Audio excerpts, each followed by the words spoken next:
दोस्तों, आज की कहानी साल 1948 में घटी नकबा इवेंट के ऊपर बेस्ड है। जिसको नहीं पता कि नकबा इवेंट में क्या हुआ था, उसको हम बता दें कि ये वो दौर था जब 75% फलस्तीनी देश को इजराइल घोषित कर दिया गया, कुछ ताकतवर लोगों ने जैसे कि यूएन और यूएस ने, जिसके कारण 500 छोटे छोटे गांवों में रहने वाले 7 लाख फलस्तीनी को अपना घर छोड़ना पड़ा, जिसमें कि बहुत से अपनी मंजिल तक पहुंच सके और बहुत से वहीं पर मारे गए।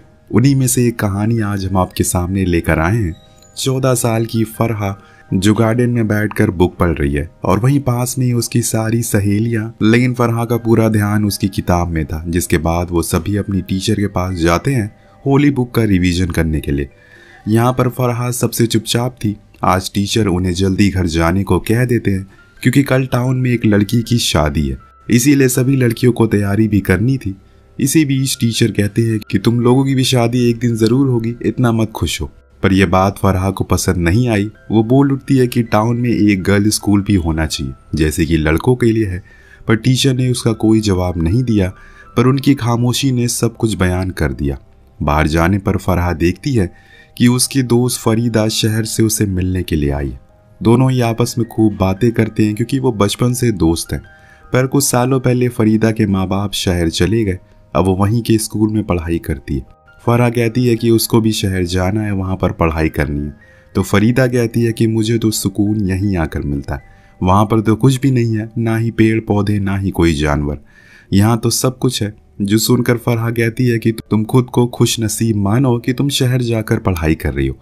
पर फरीदा का ऐसा बिल्कुल नहीं मानना था। इतने में वो देखती हैं कि अंग्रेज वापस जा रहे।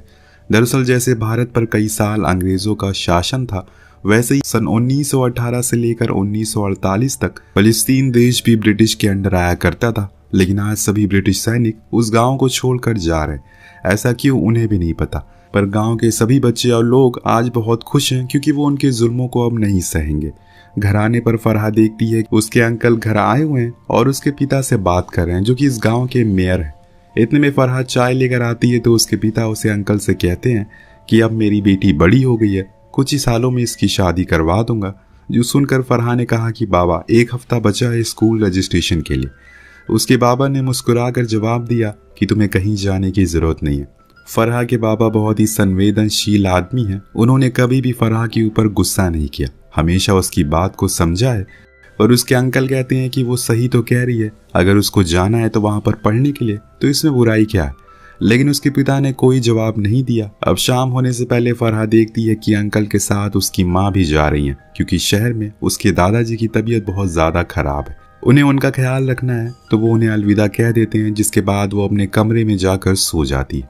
सुबह होने पर वो देखती है कि बाहर से कुछ आवाज़ें आ रही है। जब वो खिड़की से देखती है तो वहाँ पर उसके टीचर और पापा आपस में बातें कर रहे हैं।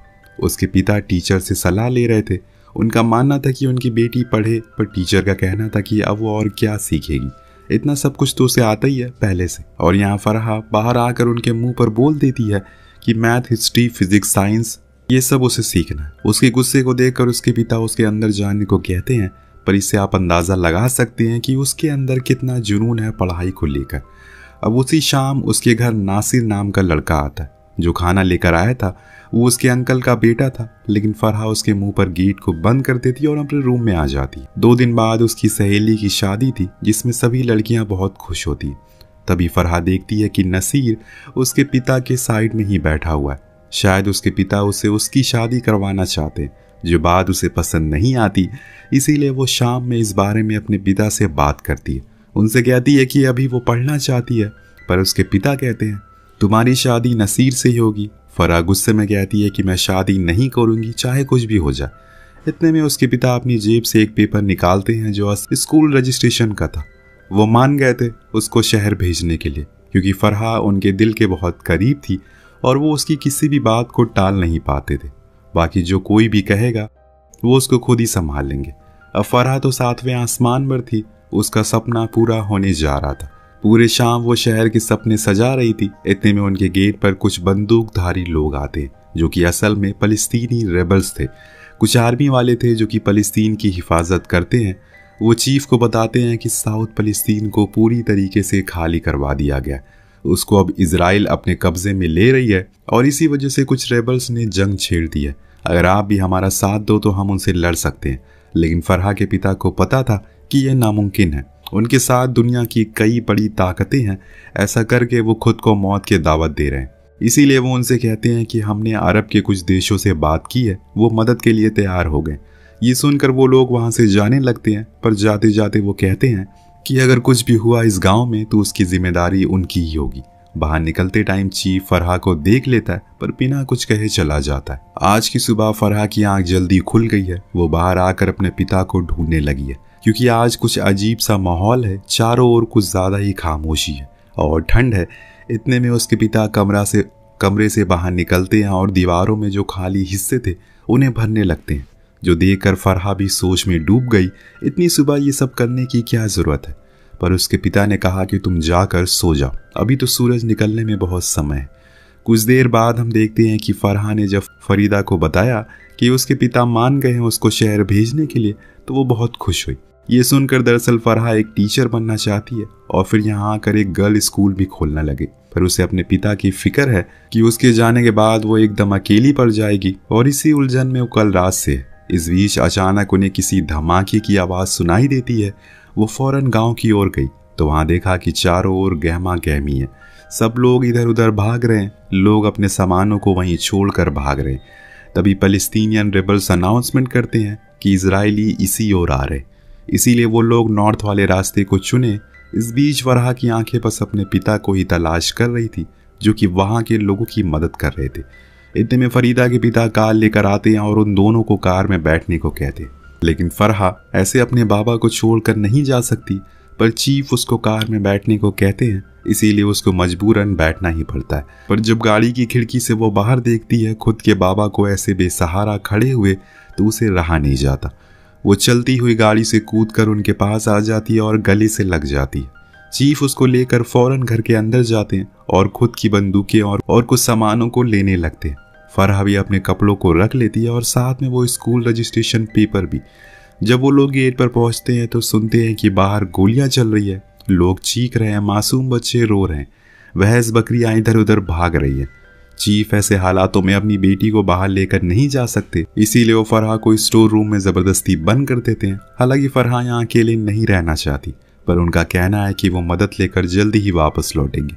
तब तक वो यहीं पर रहे, चाहे कोई भी उसे बाहर आने को कहे वो बाहर ना निकले। वो उसे अपने खंजर दे देते हैं और वहां से चले जाते हैं। अब उन्हीं का डर सताने लगा है कि उस कमरे में बस एक ही रोशनदान था, जहां से कुछ हल्का सा उजाला उसके मुंह पर पड़ रहा था, जिसके सहारे वो सांस ले पा रही थी। बाकी पूरा कमरा अंधेरे से भरा हुआ था। या फिर वो हमेशा यहीं पर अटकी रहेगी, या फिर उसके शहर पैलेस्टीनी को सच में कोई लूट लेगा। यही सब ख्याल उस 14 साल की लड़की के दिमाग में बार बार आए जा रहा है। बीच बीच में बाहर से गोलीबारी और असला बारूद की आवाज आए जा रही है, जिससे पता लगता है कि लड़ाई अभी भी जारी है। कुछ देर बाद वो जाकर बाहर देखती है तो पता चलता है कि रात होने को आ गई है, पर अभी तक उसे बाबा नहीं आए। इस इंतजार में जाकर सुबह कर देती है वो, पर अभी भी वो नहीं आए। लेकिन अब फरहा को बहुत तेज भूख लगी है। वो अपनी ओर देखती है तो वहां उसे एक जार में कुछ मिलता है, पर उसको खोलने पर पता चलता है कि वो सामान सड़ चुका है, जिससे वो मायूस हो जाती है। वो उसको रख देती है। कुछ देर बाद उसने महसूस किया कि कहीं से धुआं आ रहा है। दरअसल ये इजरायली सेना द्वारा फेंकी गई गैस थी, ताकि अगर कोई अंदर छुपा रहे तो बाहर आ जाए। लेकिन फरहा ने उस रोशनदान को कपड़े से ढक दिया, जिससे कि धुआं आना बंद हो गया। कुछ देर बाद बाहर सब कुछ शांत हो गया, मानो सब कुछ खत्म सा हो गया। इतने में उसे कुछ हलचल सुनाई देती है। उसे लगा कि बाबा आ गए। उसकी खुशी का ठिकाना नहीं था, पर वो बस एक चिड़िया थी। उस रात वो अपने उसी स्कूल रजिस्ट्रेशन को पेपर को निहार रही थी। उसका एक सपना जो शुरू होने से पहले ही उसे किसी की नज़र लग गई। तभी उसने देखा कि जिस लालटेन की उजाले के सहारे उसने रोशनी की हुई थी, वो भी अब खत्म हो गई। तो उसने उसे वहाँ कुछ अनाज की सूखी पत्तियों को जलाकर रोशनी की। इस बीच फरहा को तेज प्यास लगती है, पर आलम इतना बुरा है कि पीने को एक बूंद पानी तक नहीं है, जिसके चलते उसके गले सूख गए हैं। उसने फिर से सोने की कोशिश की। उसी कोशिश में सुबह हो गई, लेकिन वो सो ना पाई। अब उसके सब्र का बांध टूट चुका है। वो गेट को खोलने जाने लगी है, पर तब उसे पता चलता है कि वो तो बाहर से बंद है। उसने उस खंजर से भी उसे खोलने की कोशिश की, लेकिन कोई फायदा नहीं हुआ। इसीलिए वो उसी इंतजार में बैठ गई कि कोई आएगा और उसकी मदद करेगा। अब 3 दिन होने को आ गए हैं बिना कुछ खाए वो बेचारी वहीं अंधेरे में बंद। इतने में उसे बाहर से किसी औरत की चीखने की आवाज़ आती है। उसने बाहर इसी उम्मीद में देखा कि शायद कोई होगा जो उसकी मदद कर दे। तब उसे बाहर एक परिवार दिखा जिसमें कि 2 बच्चियां थी और हस्बैंड वाइफ प्रेग्नेंट थी। और फराह ने देखा कि वो बहुत दर्द में है। उसने वहीं अपने बच्चे को जन्म दिया, जिसके बाद वो आदमी अपने परिवार को लेकर ऊपर चला गया। तभी फराह ने आवाज़ लगाई, जो उसने सुन लिया और उसके करीब आया। फराह ने उसे सब कुछ बताया और कहा कि इस गेट को खोल दो। इतने में बाहर से एक अनाउंसमेंट की आवाज़ आई, जो कोई भी अपने घर में छुपा इस गांव को छोड़कर चला जाए, ये अब हमारा देश है। तो वो आदमी घबरा गया और फौरन अपने बीवी बच्चों को छत पर लेकर चला गया और खुद उन लोगों से बाहर बात करने गया। वो इजरायली सैनिक उसे पकड़ लेते हैं और पूछते हैं कि वो यहाँ पर क्या कर रहा है। तो उसने कहा कि वो बस पानी पीने के लिए यहाँ पर आया है। वैसे वो दूसरे गांव का है, लेकिन उस ऑफिसर को यकीन नहीं था। उसे लग रहा है कि घर में उसने कुछ छुपाया है, शायद कोई हथियार होंगे। इसीलिए वो अपने कुछ लोगों को अंदर छानबीन करने के लिए भेज देता है। ये सब फराह अंदर से देख रहे। उसे डर था कि कहीं वो उसे भी ना देख ले। अंदर से उसकी पत्नी को बाहर लेकर आया जाता है, जिसकी तलाशी लेडी सोल्जर लेती है। उसे पता चलता है कि उसने अभी अभी अपने बच्चे को जन्म दिया। इतने में ऊपर से बच्चे की रोने की आवाज़ आती है, जो सुनकर वो उन्हें भी नीचे ले आता है। अब यहाँ उस आदमी को डर लगने लगा था कि कहीं वो उसके परिवार को कुछ कर ना दे, इसीलिए वो उसके पैरों में गिर जाता है। उसकी कोई भी खता कसूर नहीं थी, सिवाय इसके कि वो एक फलस्तीनी है, बस और कुछ नहीं। लेकिन वो इजरायली मानने को राजी नहीं था। वो कहता है कि तुमने बहुत बड़ा गुनाह किया है, हमसे ये बात छुपा कर। इसीलिए वो पूरे परिवार को लाइन से खड़ा कर देता है, जिसमें वो 2 छोटी बच्चियां और 1 दिन का बच्चा भी था। इस मंजर को देखकर फराह की आंखें नम हो जाती है। उसका दिल फट गया था, क्योंकि अब उसे पता है कि आगे क्या होने वाला है। वो इजरायली सैनिक उन सभी को लाइन से शूट कर देते हैं, जिसमें वो 1 दिन का बच्चा भी था। ज़रूर ऊपर जाकर गॉड को बताएगा वो, जिन लोगों को उन्होंने इंसान के नाम पर बनाया था, उन्होंने अब जानवरों का रूप ले लिया है। ये मंजर देखकर आपको हिटलर का किया गया जुल्म याद आया होगा, जो उसने ज्यूस पर किया था। और आज यही ज्यूस सेम वही जुल्म फलस्तीनी लोगों पर कर रहे हैं। ये सब देखकर फराह बहुत रोती है, क्योंकि आज उसने वो मंजर अपनी आंखों के सामने देखा था, जो कि उसके लिए बहुत दर्दनाक था। तब जाने लगते हैं, तभी ऑफिसर ने देखा कि वो छोटे बच्चे को गोली नहीं लगी है, वो अभी भी जिंदा है। इसीलिए उसने अपने आदमी से कहा कि इसको मार दो। तो वो उसकी ओर बंदूक तानता है। तो वो ऑफिसर ने कहा, अरे अपनी गोली क्यों वेस्ट कर रहे हो, इसको ऐसे ही मार दो। ये एक इंसान के शब्द हैं। जी हाँ, एक इंसान के। उस सैनिक ने पहले सोचा कि इसका मुंह पैर से कुचल दे, पर वो ऐसा कर न सका। कहीं ना कहीं उसके अंदर की इंसानियत जाग गई। उसको वैसे ही छोड़कर वो चला गया।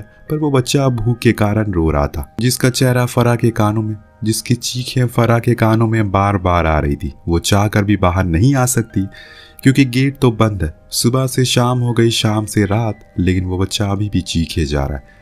यहाँ फराह को उल्टियाँ होने लगती है, जिसके चलते वो वहीं गेट पर बेहोश हो जाती है। जब सुबह उसकी आँख खुलती है तो चारों ओर सन्नाटा था। वो बच्चा भी अब चुप सा हो गया है, इसीलिए फराह को उसकी फिक्र होने लगी। उसे ख्याल आया कि जब वो इस रूम में पहली बार आई थी तो उसे एक अनाज की बोरी में एक पिस्तल मिली थी, जिसको उसने उसी जगह पर छुपा दिया। वो उसी बोरी को चेक करती है तो उसे वहाँ पर वही बंदूक मिल जाती है, जिसे वो गेट पर शूट करती है। देन वो गेट खुल जाता है।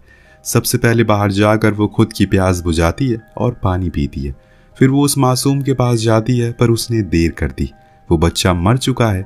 अब इन लोगों को नरक में कौन सी सजा मिलेगी, ये तो ऊपर वाला ही डिसाइड करेगा। उस बच्चे के आसपास मक्खियां मंडरा रही थी।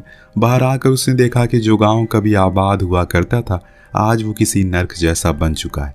चारों ओर बस लोगों की लाशें हैं। जिस घर के आंगनों में बच्चों की खेलने की आवाज़ आती थी, आज वो सुनसान पड़ा हुआ है। गांव का झरना आज भी है, पर उसमें नहाने वाला कोई नहीं है। वो पेड़ से टंगा झूला आज भी है, पर आज सिर्फ उस पर फराह बैठी है, अकेली। ना ही उसकी दोस्त है और ना ही उसके पिता। सब कुछ बर्बाद कर दिया उन लोगों ने, सिर्फ एक ही झटके में। लोग टूट जाते हैं घर बनाने में, तुम तरस नहीं खाते बस्तियां जलाने में। फराह पैदल ही एक अनजान सफर पर निकल गई है। पता नहीं ये रास्ता उसको कहाँ लेकर जाएगा, या फिर बीच में उसको भी वो लोग मार देंगे, किसी को कुछ पता नहीं है। ये कहानी तो आज से 70 साल पहले की है, पर आज भी कुछ नहीं बदला। सब कुछ वैसा ही है। लोग दौलत और ताकत का इस्तेमाल करके आज भी उन बेगुनाहों के घरों को तोड़ रहे हैं, उन्हें बेघर कर रहे हैं। न जाने कितनों को अनाथ कर दिया, कितनों को विधवा कर दिया, कितनों को अनपढ़ बना दिया। किसी भी चीज़ का कोई हिसाब नहीं है। कहानी के आखिर में हमें बताया जाता है कि फराह अपने पिता से दोबारा कभी नहीं मिली। हो सकता है कि इस पूरे इवेंट में उसके पिता मारे गए। फरहा, जिसका असली नाम रादिया है, वो यहाँ से सालों बाद सीरिया चली गई। अगर आपके देश में किसी अनजान देश के लोग घुस जाएं और कहें कि ये हमारा देश है तो आपको कैसा लगेगा? यही सेम चीज़ फरहा पर बीत रही है। वेल, इसी के साथ ये कहानी यहीं पर ख़त्म हो जाती है। तो आपको कहानी कैसी लगी नीचे कमेंट करके ज़रूर बताएगा। मिलते हैं अगली वीडियो में। Thank you so much watching. Peace out.